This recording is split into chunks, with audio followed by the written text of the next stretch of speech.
see you. Die hard. Trap. We gonna do this one the right way.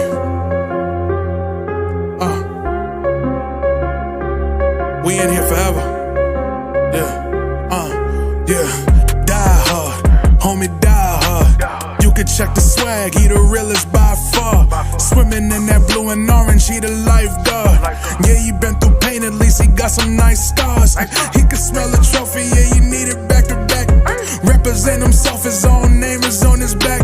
10 toes down, try to stop him, he come back. Bandwagon hoppers, he will knock you off your tracks. You ain't saying nothing, Nero been here from the start. He been working in the lab to take his team and make it art. See him going over film to help him build and make him smart. He will tell you how he feels because he's real and he got heart. He will never fade away, he will never change his face. Everybody picking faves and he's feeling out of place. Cause he is for the team and he always rep the squad. Like that Christmas movie, he gon' always die hard. City on my back. They ask me what's my name and it's on my back. I'm just speaking facts. We got big dreams, we ain't looking back. We be really die hard, yeah, that's a fact. We be really die hard, ain't no going back. Make the whole crowd rise like a thermostat. Fourth quarter, I'm the killer that's gonna murder that. Boom! What it do? It's your boy E-Roo in the place to be. Die Hard E-Roo, Die Hard Knicks podcast in the place. Coming in hot as always, guys. I always have podcasts set up. I actually started setting this up at like 4 o'clock. I decided I was going to do it at 4 o'clock. But I never fixed it. And I just got in the crib, put a bunch of tabs together, as you can see on the screen here. And we're just going to get busy here, man. So fly by the seat of your pants podcast, man. Freestyle, basically, off the top of the head for everything I have to say. But anyway, good to see you guys. I see a couple of people come in here. I mean, my man David L came in here already with the paragraphs. So let me say what's up. You got Nostalgic Nick in the place. You got David L. Paragraph time. He said, seeing more moves from Ari game 1. Okay, we'll talk about that. Ari, great development to replace Bummage. Adios mio. Cat, the second option to many brick threes. Like Randall Cat, great replacement for Bummage. Okay, I got you, man. You got to work on the grammar and stuff, man, because I can't even read to begin with, man. You give me like it's like a fixed teleprompter or something like that, man. Like you try to sabotage me or something, man. But anyway, salute to all the diehards. You got I am Jarrell, a host of the Die Hard Giants podcast. You know what I'm saying? Home CEO in the place to be. Joe Carl's in the place too. So get right into it, man. As you can see on the screen here, you freaking guys, you don't know I have merch, man. I've been had merch for like the longest time. Nobody gives a shit, you know what I'm saying? But it is there, diehardknicks.com. You know, still paying for the website, you know, and whatever, but basically generic stuff, you know, that you can get just to represent the pod. You can get a t-shirt, you can get something like this. I actually love this model here. You know, just whatever you put on this particular model always looks fantastic, man. But anyway, shout out to everyone that has bought stuff in the past. You know, I'm just kind of joking around and stuff, man. But yeah, I do have merch. So if you're interested, diehardknicks.com is the place to get it. But let's get busy, man. Before we get started, hit the thumbs up and share, subscribe, and tell your moms, tell your Paul, send him back to Arkansas, whatever he said. Anyway, let's get down to business. But before we do that, bam, here we go, some social stuff, man. I am Bagley. Never breaks character, only talks about the Knicks, only reports about the Knicks, you know. But he had to bring something to the table here because you know, just on his timeline, you get to see a lot of weird shit on the timeline, especially from Knicks fans, passing comments and stuff like that. So he felt the need to address something here. It says, "Bring hate to anyone brings more hate to everyone." So he goes on to elaborate that. So I mean, just for any civil human being, get once you read this, read it again. It says, "Bringing hate to anyone brings more hate to everyone." That's all you need to know there. You know what I'm saying? But of course, because people don't understand, you have to go through the whole thing here, give examples and whatever thing that's bothering him in this world. You know, right? He's using the it was sparked from the whole Israeli-Palestine conflict, right? So he goes on and on and on about it. I made my little 2 cents. You know, if you guys want to read that. As long as humans are on this earth, there's going to be a lack of empathy for each other. Just believe there are people with integrity. There are people out there with integrity. It seems few and far between, but there always seems There will always be a path that can lead us in the right direction as long as a few walk a righteous path. So anyway, I just put it out there, just let Iron Bagley know that he's not the only one out there that's trying to figure out this whole humanity thing here, man. And just people always gonna have something to say. People are never gonna understand each other. We're always gonna have racial conflict. We're gonna have religious conflict and all that. And for damn sure, we're gonna have Knicks conflict amongst the fan base, man. But that's human nature. And one thing about that, like I'm trying to say, is that you got to be the example. Like if you're not that way, then don't be that way. And it just gives an example for somebody else behind you. It could be a kid, or it could be your fellow peers could see you and say, "Yo, man, you never like. I like the way you carry yourself. You know what? I'm gonna do the same." And you don't have to enforce anything, or put yourself onto another person, but just being a good example from someone else for someone else to follow, no matter what you are, whatever thing you claim in this life. If you could be a good example, be a good human being, you can be a good example to anybody around you, and they'll have something else to emulate besides the negativity around them. But anyway, back to basketball. You got Knicks. We just signed Booby whatever, however you pronounce his name. So I'm not Mike Breen, so I don't go to school trying to learn how to spell pronounce these guys' names. Of course, it's Exhibit 10 contract, but outside of his name, and he actually is a good player. Good ball handler, able to get to the basket, good distributor and stuff like that. 6'2", 180 pounds, maybe. He might be a little shorter, he might be a little lighter than that. You know what I'm saying? He played summer league, it says. Averaged only 9 points, 2 assists, 1.4 things. But anyway, he's just a guy to have in practice, an extra ball handler to throw at guys that for practice, in my opinion. But he more than likely he's going to go to the G League. I guess people were talking about that. Did they say that in this little press release here? More than likely he will be going to the G League. So take a look at your new G League point guard here. G League is going to be lit this year. We got quite a few good players that we could look forward to. So here goes another player that's going to end up in the G League, because we just signed Moses Brown to an Exhibit 10 contract. You know what I'm saying? Wait a second, because the Knicks, like, that was on I think that was on the 9th. What was that? Yeah, it was October 9th. And then here we go on October 10th. Knicks waive Moses Brown. So it's like, he just basically signed a G League contract. He signed Exhibit 10 and then they waived him, but he had a stipulation in his contract that automatically sends him to the G League. So he's going to be the G League starting center, and he's going to dominate the G League. So if you're interested, see if you can get yourself up there to Westchester this year. I'm going to see if I could do that. Maybe we can get some Knick fans together and just take a trip out there just to watch those guys play. But I'm a fan of Moses Brown. Moses Brown is from Queens. He actually went to Malloy, which is in the neighborhood over here. He went to Archbishop Malloy. I got a chance to see him play, and also what's my man's name? Greg Anthony's son. Yeah, what's his name? Anyway, Greg Anthony's son. I also saw him play because they actually were teammates at Bishop Malloy, a few years ago when they were in high school. So I got to see them both play. Anthony, he used to jump out the gym, man. He was like a video game. And this kid here, he was just like a really big, kind of like lanky kid, kind of dominant a little bit too. You know what I'm saying? Kind of uncoordinated, but good enough, at the high school level and stuff, man. So that coordination stuff, he like kind of like I think he's good. I was gonna like build it up, but I just think he's a good player, and hopefully he's able to stick somewhere, in this league. It's not going to be the Knicks, man, because if I can keep it moving here, Jericho Sims the other day, he had 21 minutes, 10 rebounds, 5 offensive rebounds. Actually played pretty good, and he's been with the Knicks for a little while. He started a couple times, because the Knicks needed him to. The thing with Jericho Sims is it's taking him too long to figure things out. So I actually thought he played really good in this game here. But let fans talk about it. They never talk about what they see in the game. They always talk about what happened before, what will happen, what they think will happen, rather than what actually happened in the game. So anyway, we could take a look at what his counterpart did. Is Ariel Hukporti.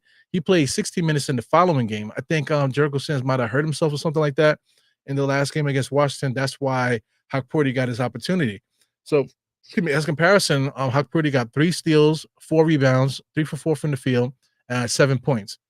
So, I mean, those stats don't really jump out at you, though. But people were really talking about him, me included, more than they were talking about Jericho Sims. And Jericho Sims had 10 rebounds, 5 offensive. And I thought he played pretty good. As far as like what centers are supposed to do, set screens and that type of thing, I thought Jericho Sims set really strong screens, able to roll to the basket and just jumping up, fighting for rebounds. Guys were bouncing off of Jericho Sims. He's really strong, and as comparison to Hukporti, I watched him in the summer league. I mentioned this during the watch along, during the watch along for the game that I do. Um, that Hukporti during the summer league, he played with his legs together, with his feet together.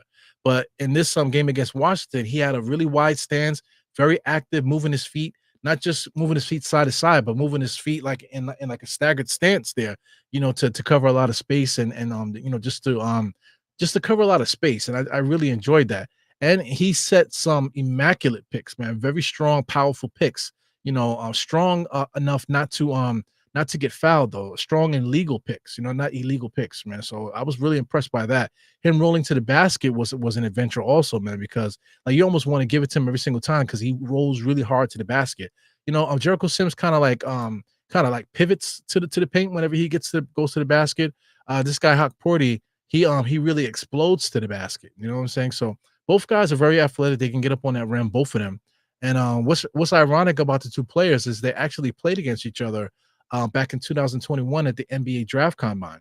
So both of these guys actually played together. It was a 19-year-old Hukporti at the time. Jericho Sims, I believe, was I forgot how old he was, but these guys were in similar ages. But Jericho is definitely older than him. So this is them giving each other pounds here. Hukporti looks really clean shaven compared to what he looks like now. So Hukporti, you got like the disheveled kind of face with the braids, and he needs to shape up. Knicks have a really good barber, so hopefully he gets a chance to meet the barber because he kind of needs to get a shape up, a New York shape up. As far as Jericho is now rocking the braids now. This is kind of like doodle braids here, but he ended up getting like like the braids going across the scalp kind of going down. So he looked pretty good in his debut. But just take a look at some footage here. This is actual footage of the last time they played each other in summer league. So summer league, because summer league is a glorified kind of pickup game, and you can't really get busy there. One thing about Jericho, as you see there, he always had this where when he goes up, guys bounce off of him because he's really strong. Here he goes here going inside there, and guys are going at him. He's just so explosive that you don't want to touch him. Here he goes again on the inside, making himself really strong inside. People don't want to mess with him because he gets up on that rim. Just to watch Hukporti here, as you can see, Hukporti's legs are too close to each other here. He did that in summer league back in 2019, whatever 21, whatever this was, and he also did it in this year's summer league too. After the Knicks had drafted him or picked him up, I should say. This is Tom Thibodeau sitting on it, though, looking crazy, bro. It's just, Tom Thibodeau, not for nothing, he looks fantastic now. He done lost the belly. Whatever he's doing, he's definitely half the size here. So I'm just kind of watching a little bit more. This is once again Jericho Sims getting in there. Nobody wants a piece of that. He missed the dunk there just now. Let me see if I can get some more footage of Hukporti there. So just like guys that are not on the NBA level, they're afraid of Jericho, but guys in the NBA, they're not afraid of Jericho, But Jericho's strong, man. The guys bounce off of him. Just trying to see if they have another clip here, because this is like a long extended clip. They listen to the Tom Thibodeau talk. It goes Grimes. Remember Grimes, guys? Remember we used to argue about freaking Quentin Grimes. Quentin Grimes might not even play in Dallas. So here goes Hukporti here.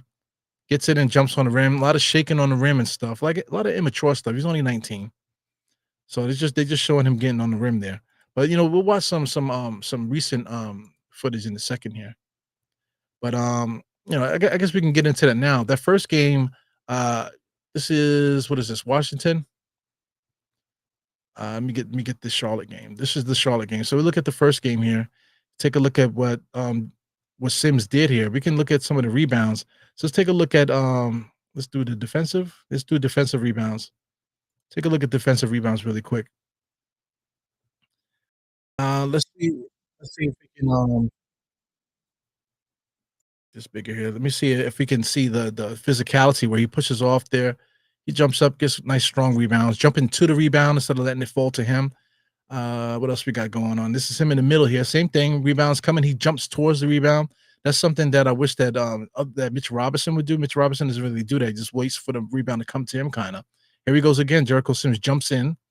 Guys don't really want a part of that. Here we go sliding again. This is all defensive rebounds. Good job boxing out, using his body. As you can see, him using the body is he just pushes guys out the way, and guys don't want no part of that. Here he goes again, boxing out very well there. So watch him going against here. I guess his free throw. He gets in position, pushes the guy off. These are pro players, man. He's just pushing these grown men off of him. See how strong he gets in there, uses his body, grabs it with the left hand, ambidextrous, able to get his head up to look around. So I just think though these are good good attributes to have at the center spot. It sure took him a long time to figure it out though. You know what I'm saying? So just take a look at some offensive rebounds because this is what Jericho Sims should be able to bring to the table right now. As far as all the other things, like going to the basket with alley oops, anybody could do that. All right, so they don't have any video of his offensive rebounds, but just as you can see, you can get a little glimpse of him. People just kind of afraid to be in his space. He jumps up, and if he's fighting for the rebound, he's so strong he can keep you off the ball, and he can get on the ball. Another thing that Jericho Sims brings to the table is also perimeter defense. He can come out and defend guys on the perimeter really well. He gets down on a low stance, and he can really guard guys the same way that like a smaller player would do. The issue with Jericho Simmons is that he's so strong that him guarding a smaller player is not really going to work because he's going to end up fouling more often. You know what I'm saying? So, Jericho Simmons, I got to give him an endorsement, man. We've seen a lot of him. So just he's been in the NBA for a little while. He's been with the Knicks for a while. The learning curve for him is so slow. I think right now he's finally where he should have been. Like say in year 2, maybe. But he's finally there now. So I mean, I'm not anxious, but I'm interested to see a little bit more of him. So thank God for preseason.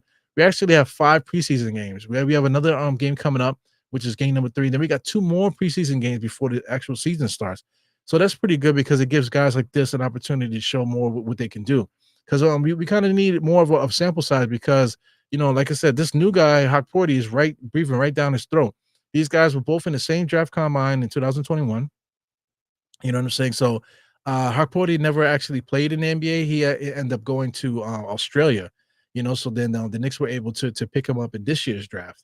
You know what I'm saying? So I believe that's how it went. So but he actually played in Australia, and that's how he got his seasoning playing professional overseas and stuff. So just watching what he did there. I actually have let me get rid of Jericho Sims footage. Is this Jericho? No, this is the other one. Let me get rid of Jericho Sims footage here that I was looking at. Now let's take a look at Hukporti and see what he did. So Hukporti will do the same thing. Let's take a look because Jericho Sims didn't really take any shots, the other day. But let's take a look at some Hukporti rebounds here.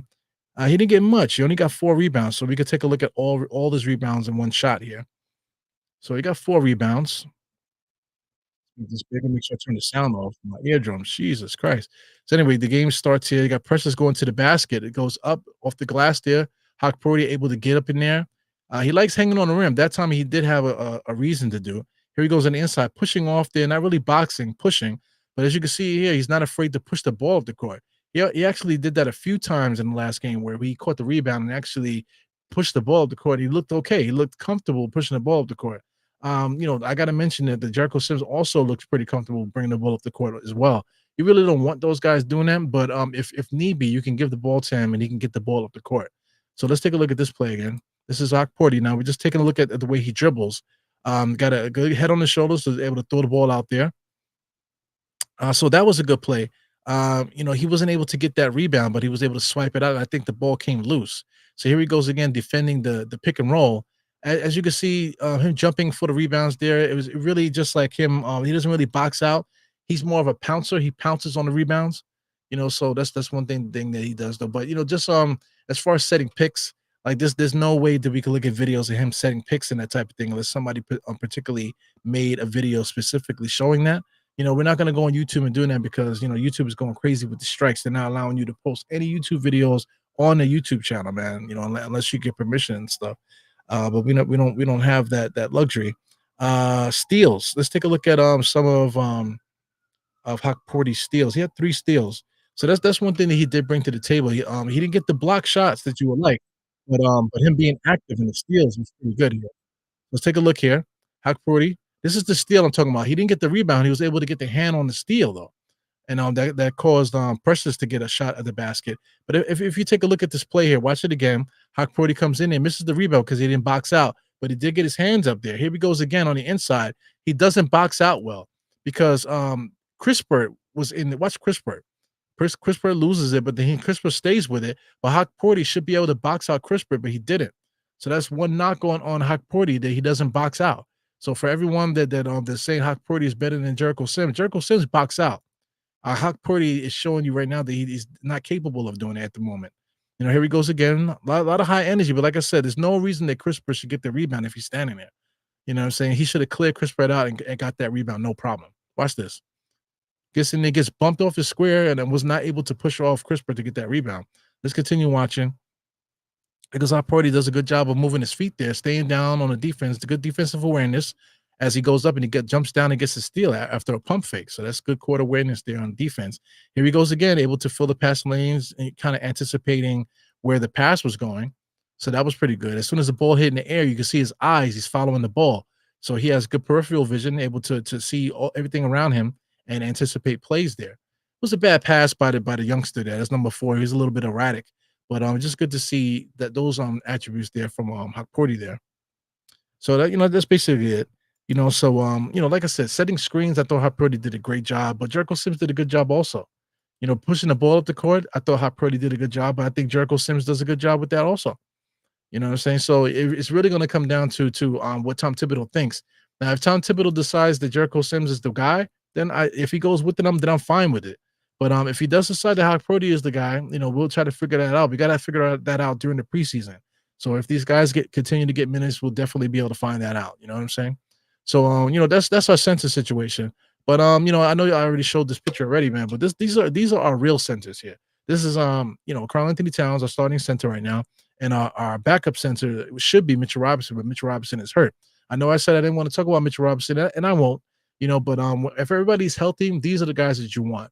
Because Mitchell Robinson does have the experience, NBA experience, starting and stuff like that. So him coming off the bench playing 15 to 20 minutes behind Karl Anthony Towns, I would prefer 15 minutes behind Karl Anthony Towns. I think that's fine. That gives you the defense, the toughness, or whatever you think you need from the center spot. But in the time being, these guys are giving us an option that they can fill in the spot if need be. So I just think it's very interesting. Since we're talking about the two players here, let's take a look at Cat stats against Mitchell Robinson. This is few and far between. There's only 2 games, 20 from 2022, and then 1 from 2023. So he didn't even play last year. So this is the last time we played each other was in November. That's due to Mitchell Robinson being hurt, and it's also due to Karl Anthony always being hurt too. You know what I'm saying? So within 36 minutes in these 2 particular games, the stats are basically identical for the most part. One game, Karl Anthony Towns more active defensively with 3 steals and 2 blocks. The last game before that, only 1 steal and 0 blocks. Assists about the same, 4 and 3, and rebounds exactly the same at 5 and 5. So between the 2 games, Karl Anthony Towns averaged 20 points, 5 rebounds, 3.5 assists in 2 games versus Mitchell Robinson. So that's a testament to Mitchell Robinson's defense there because he was not able to rebound and the points was only 20. But he did shoot the ball well from the field, 50% and 60%. But maybe the presence of Mitchell Robinson didn't allow Minnesota to really get like a hand on him, really. So I mean, I don't know if we care about the wins and losses for these 2 particular games, but I'm just talking about stats. What's interesting though is Mitchell Robinson's stats, against Karl Anthony Towns. You got 9 points, 8 rebounds, 1 steal. As far as blocks, only 1 block per game. The first game he didn't have any blocks, and the second game he had 2. Same thing with the steals. The first game he only had 0 steals, and the second game he had 2 steals. So Mitchell Robinson, for all the reputation of him playing defense, there's a lot of times where he plays against bigger, big time players. He won't get the steals and blocks that he normally gets, against weaker competition. But taking a look at the rebounds and points. First game, 20 minutes he played, he got 8 points and 6 rebounds. Second one, he got 10 points and 11 rebounds. 80% from the field, no other stats to speak of besides that as far as field goal, 3-point percentage, free throw percentage, anything like that. But Mitchell Robinson does compete, man. You got to give him that. It does definitely competes, man. So, it's just interesting. It's interesting to see, just the heads up between the 2 guys. Once everybody's healthy completely, Mitchell Robinson is an asset, to the team. But we're gonna have to see what's gonna happen with this, man, because we do have a lot of guys that on the club that actually deserve to play, man. I'll talk more about the guards on another podcast, but right now I'm just talking about centers right now, and I think we're pretty good. Once we get healthy, as Karl Anthony Towns our starter, Mitchell Robinson, I think that's a good contrast between each other. But in the meantime, we're gonna rely heavily on these 2 guys here, and it's gonna be interesting to see how Tom Thibodeau plays that. Of course, you got Precious. Precious is another big that we're gonna have to get in the mix too. I thought Precious played good too, but kind of similar to Cat, that Precious plays a more finesse kind of game, not really physical. Doesn't really box out the way he should, but it has a good nose on the ball for offense and defense. You know what I'm saying? So Precious should be able to compete. But he's definitely gonna have to show a little bit more aggression. But I don't think that's Precious's mo, aggressiveness. So that's gonna be a problem, man. So I'll just keep this here while I'm talking about Precious. No, that's gonna be a problem with Precious. Precious could compete with the speed and stuff that the bench brings.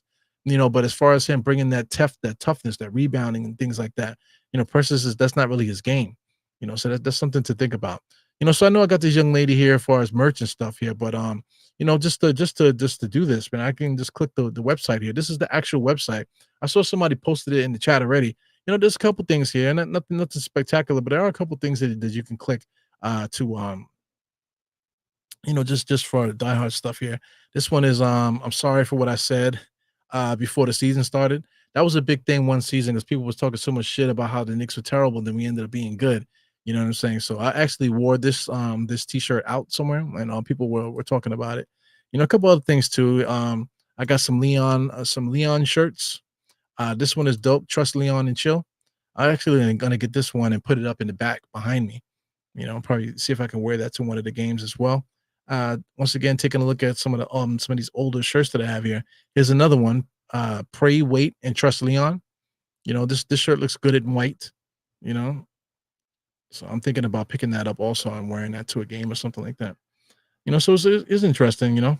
This particular hoodie right here, there it goes. There, competitive pricing, $40 is about what most websites are charging. Some people are charging more than that because they're trying to get rich off of these merch items.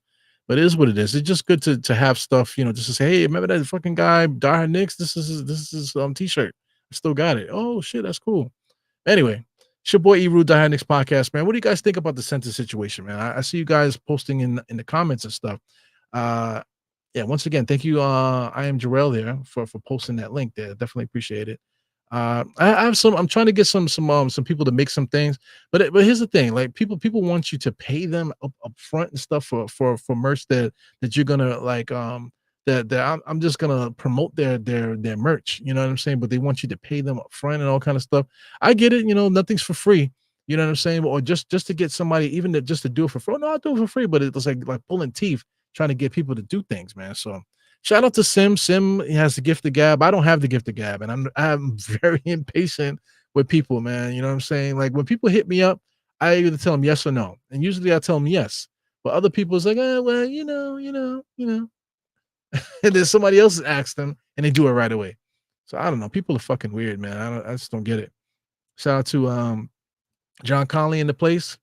Booby. I don't know what the fuck that guy's name is, man. So I mean, he has no chance to make the Knicks. Like if through some catastrophe everybody gets injured, man, then he would play. But we have so many point guard options on this team. That like I said, I'll probably talk about it after the next game because the next game will be the third preseason game. I'll probably talk a little bit about that after the third game. Because I will do a watch along for the next game. And then, after that, I'll do another report about, what's happening with the guard situation. So scrolling down here, I see Coach Sear in the place. What up, Coach Sear? Faith Life Sports in the place. What up, what up, what up? Scrolling down. So, yeah, man, what do you guys think of the center spot? Because, I mean, we always can get better via trade and stuff. But my thing is, like, what's the trade that's going to be so good that we need to make at the moment, Because I was talking about Valanciunas. Valanciunas, we just finished playing him. And watching Valanciunas, I think I need to stop talking about Valanciunas. He's not really worth it. He's a good basketball player. I like the idea of him, somebody like a bruiser that could be like a hammer, put him in the game and be able to get some easy points on the inside. The theory is good, but I think Vucevic is not really worth the problem. So not Vucevic, Valanciunas. Vucevic is another player from Chicago. He might be available as well. So I don't know. That's interesting. But now that we got Karl Towns, we don't need Vucevic now because they're basically the same kind of player. Just that Karl Towns is better. We'll just keep scrolling. You said David L says Precious is great for the second unit center as well. Yeah, I'm not too sure about great for the backup center, but just out of necessity, having the first big off the bench is probably going to be Precious. So Precious is more than likely is going to get a lot of touches there in the center.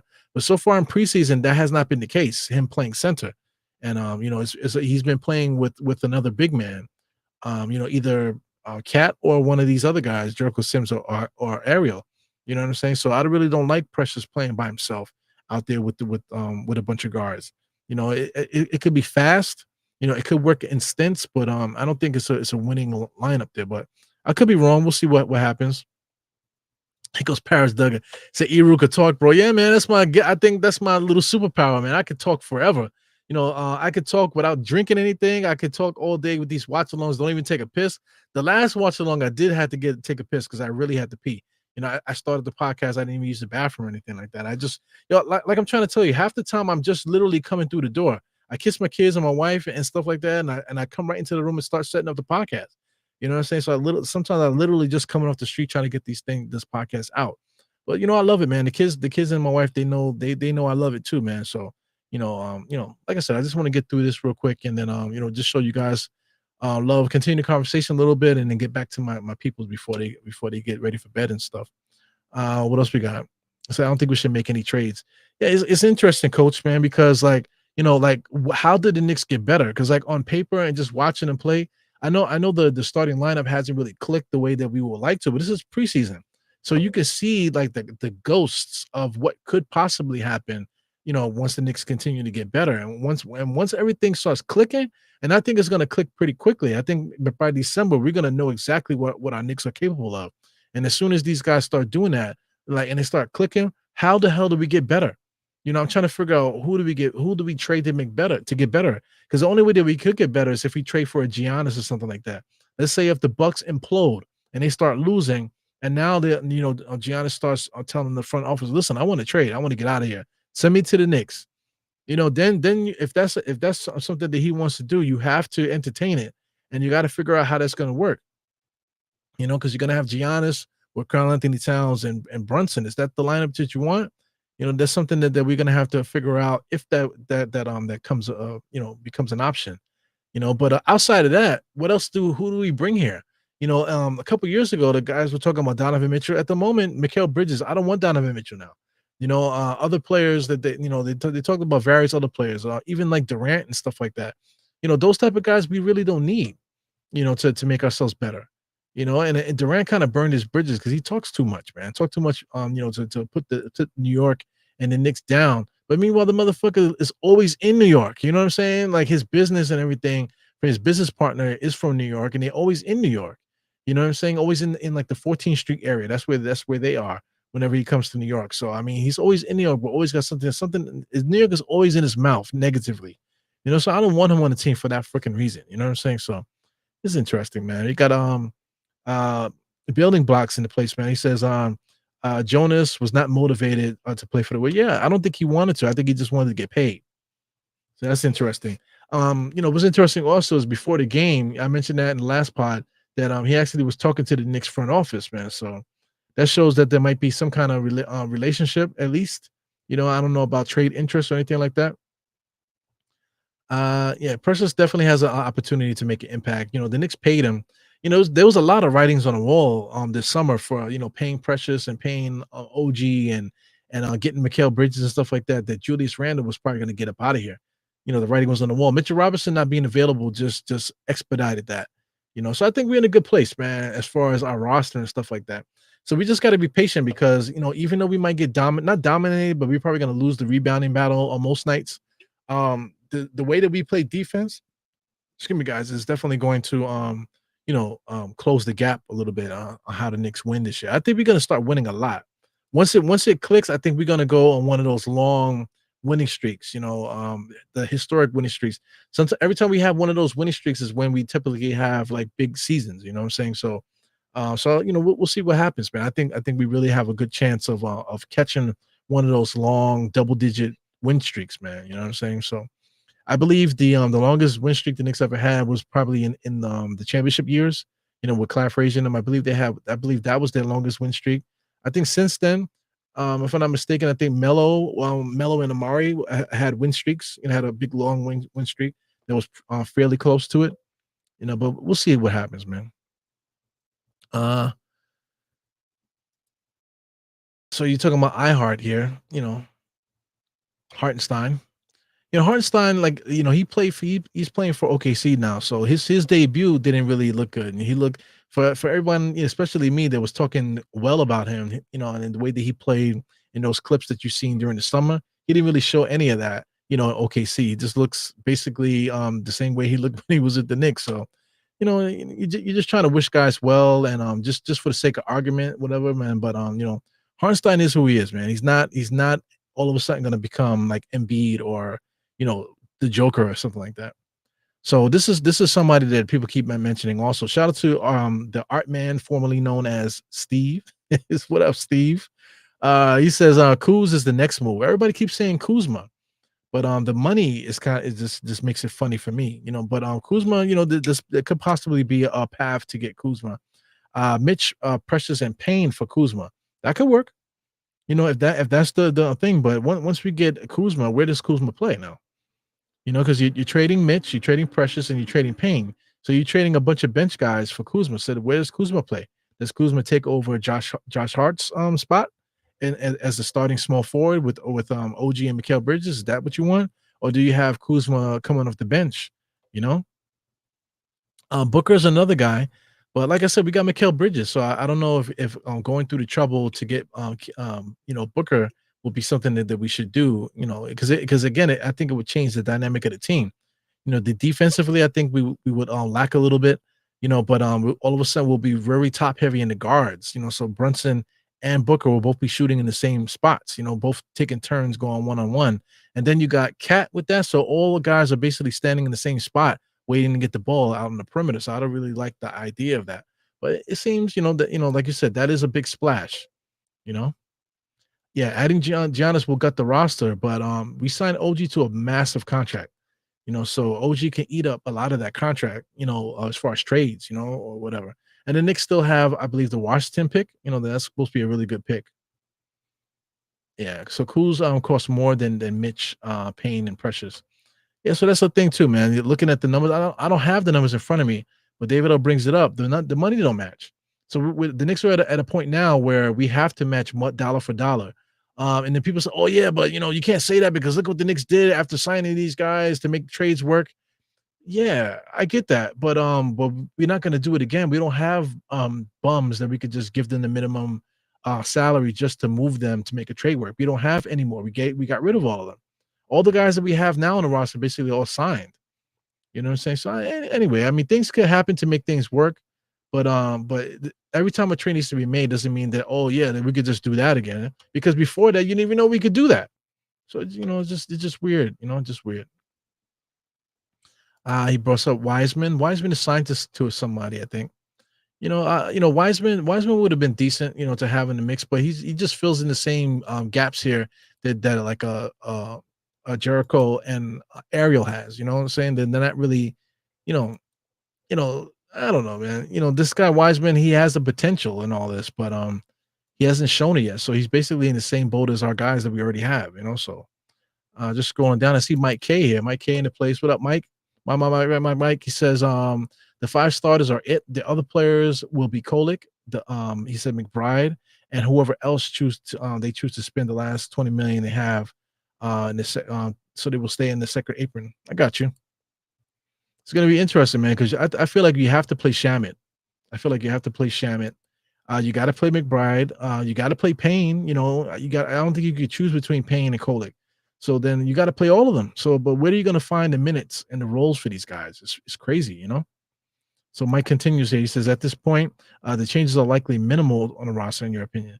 He says they have what they need to win the championship. The rest is just staying under the second apron. Yeah, you're right about that.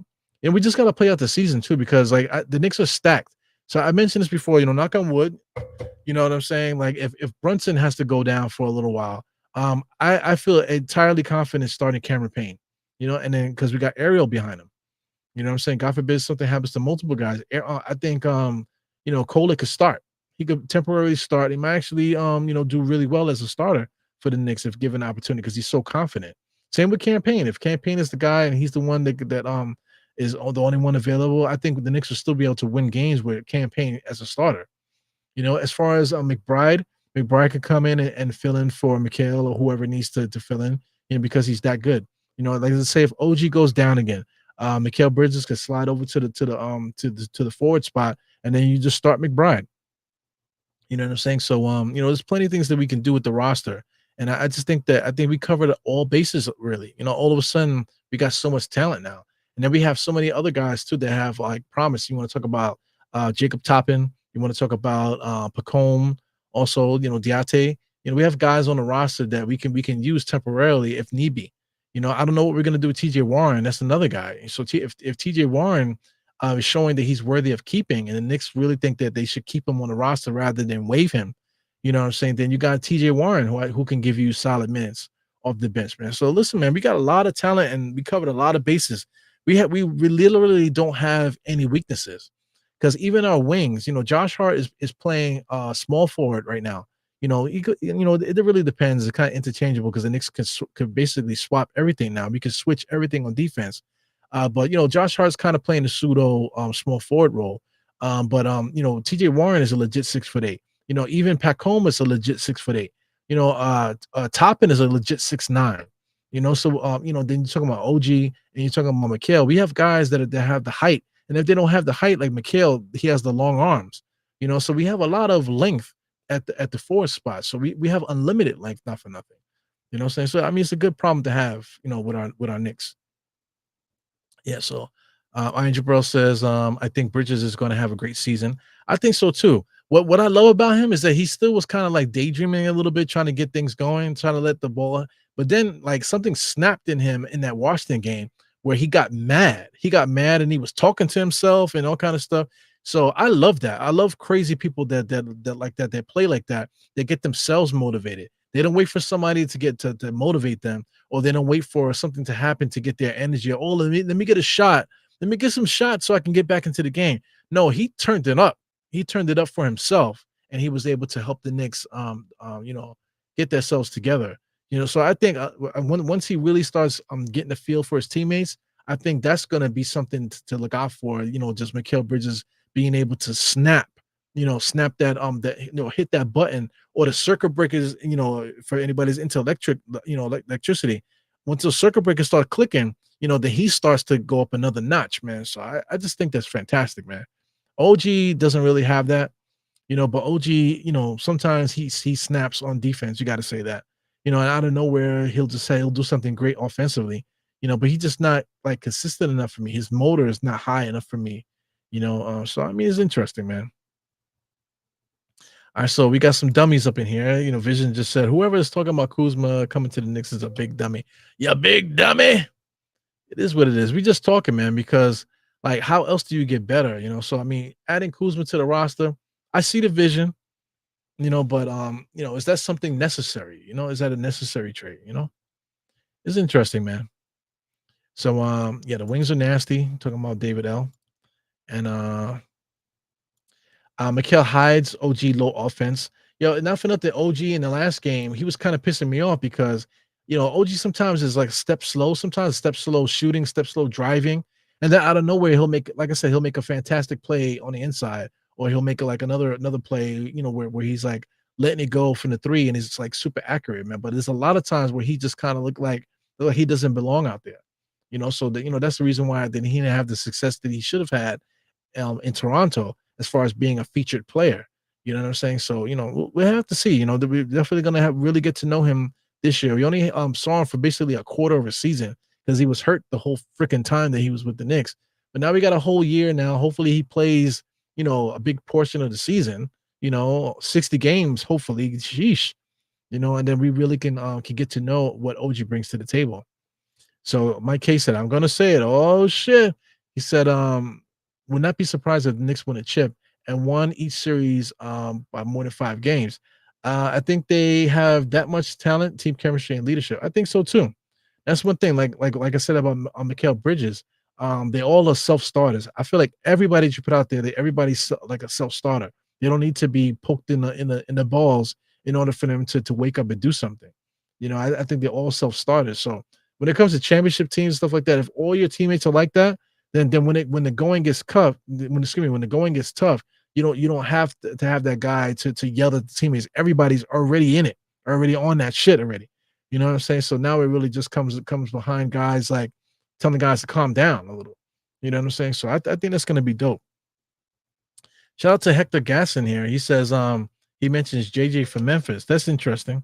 But JJ doesn't rebound. You know, he can shoot the three, athletic and things like that. Could score a little bit, you know, but he can't rebound. He's like probably like the worst rebounding big in the NBA. You know what I'm saying? But you know, it is what it is. All these guys are good options, man. You know, good options to bring here. But not for nothing, I think the Memphis Grizzlies, they're probably going to be a good team this year. This guy, John Morant, he just brings a lot of confidence to Memphis. And I just think they're going to be coming back next year to the win column in the West, man. So we'll see how that develops. But anyway, man, I just want to talk a little bit about the center situation here with the Knicks. As you can see, we talked about Jericho Sims and his involvement. We talked about Hukporti and his debut. We got a game coming up soon here. Since we are here with that, let's take a look at the Knicks schedule. NBA.com. Let's leave it like that. Let's click on NBA.com as far as games and see what's going on with the Knicks. So, do we play tomorrow? Hopefully, we don't play tomorrow because then I won't be able to do the watch along. So maybe it's Sunday. So I believe we play Sunday or either Monday. Yeah, so we play Sunday. We play against the Timberwolves, which is interesting because Julius has yet to make his debut. So it would be nice for him at 6 p.m. on Sunday to play the Knicks. You know, that would be really cool to see him play a couple minutes there, just to rip the scab off in preseason. You know what I'm saying? Just so when the season starts, it won't be such a shock to the system. I think that would be dope if they did that. You know, because you know, for him to be bombarded during the regular season like that, I think it's not fair. It'd be too emotional. But we'll see what happens. You know, the Timberwolves should try to get Julius out there if he's able, you know, against the Knicks there at in preseason. You know what I'm saying? So that's gonna be a fun one to watch because Karl Towns also will be playing the Timberwolves for the first time again. So it'll be interesting to see if they even play because you know through 5 preseason games, you know, it's gonna be interesting to see if these guys even get a chance to play. You know what I'm saying? So shout out to Minnesota. They have a rookie here. I see he's getting 22, 8, and 1. What's this guy's name? It's Josh Minot. 6'8", 205. So he's basically a small forward kind of guy. 21 years of age. So he scored 20-something points there. So I don't know if that means anything. But you know, they got some young talent over there. So I like to scout, you know. So preseason is a great time to scout games and stuff. So like I said, for anybody that's wondering when the next game is, it will be Sunday. I happen to be off there. So if I'm not doing anything with the family at 6 p.m., I will be doing a watch along on October 13th. That's a Sunday. We're playing the Timberwolves there. So, yeah, man. So, without further ado, it's your boy Eru, Die Hard Knicks Podcast. Thank you guys for tuning in. Please hit the thumbs up and the share and all that shit before you get up out of here. And once again, just keep the Die Hard Eru in mind when it comes to certain subjects. If you like your favorite podcast or whatever, you know, just take a look and see. Let me see what Eru's talking about because Eru's definitely got something to say, and I probably will be talking about it. If not immediately, eventually when I get the chance to do so. So anyway, definitely appreciate you guys. See you guys on Sunday. And I definitely will see you guys on Monday also to do another recap video talking about something similar to this. Today we talked about centers. On Monday, we're more than likely going to talk about the guard situation. So anyway, peace, guys. Once again, hit those thumbs up and stuff like that. Also, get ready to clap the cheeks. The Die Hard Knicks outro is about to play. The best intro in all of podcasting, man. So anyway, without further ado, let's get to it.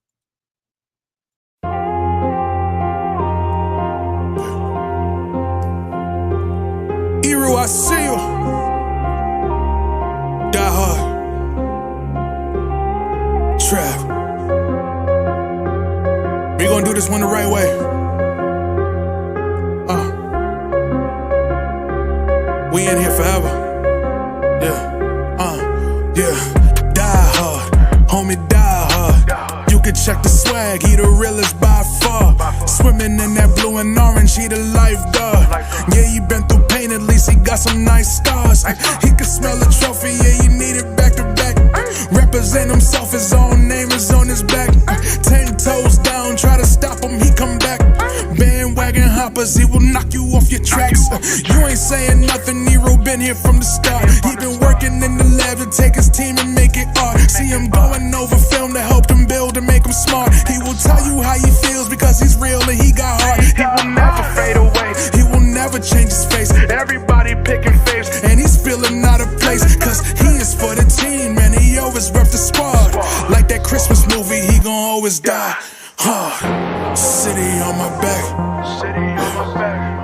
ask me what's my name and it's on my back. I'm just speaking facts. We got big dreams, we ain't looking back. We be really die hard, yeah, that's a fact. We be really die hard.